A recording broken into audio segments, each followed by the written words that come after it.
A Day at the Beach. A Magical Adventure Under the Sea by Annabel Cordes. Carlos and his sister Felicity were spending the day at the beach with their family. They started building sand castles and digging in the sand. As Carlos was scooping up a handful of sand, he felt something hard underneath. He brushed the sand away. It was a green glass bottle, half buried in the sand. Excitedly, he called over to Felicity, who abandoned her sand castle to come and investigate. Together, they pulled the cork from the bottle and carefully removed the piece of paper inside. It was an old, worn-out map with a faded red X mark on it. As they studied the map, they noticed that the X was marked next to a particular palm tree nearby. Eager to begin their treasure hunt, they dug around the base of the tree, hoping to find something. After several minutes of digging, their excitement began to fade as they realized they weren't making much progress.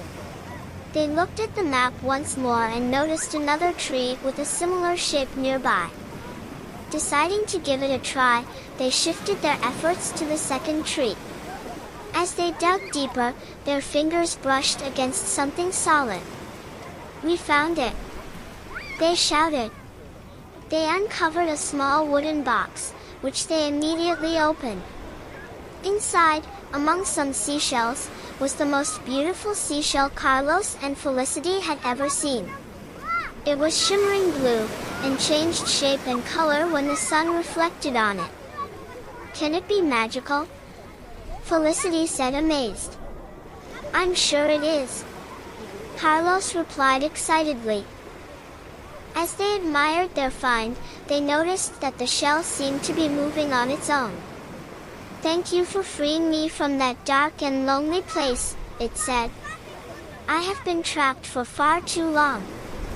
Carlos and Felicity looked at each other in disbelief before the shell continued. "As a token of my gratitude, I will grant a wish. You may wish for whatever you want." The children were astounded.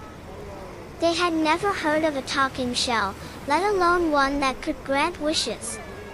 They looked at each other, unsure of what to wish for. After a moment of thought, Felicity whispered in Carlos's ears. He then nodded, agreeing with what his sister had told him. "We want to breathe underwater." "Wow, that's one great wish. Your wish will be granted very soon." This is part 1 of the story. I hope you enjoyed it. The full book is available on Amazon.com.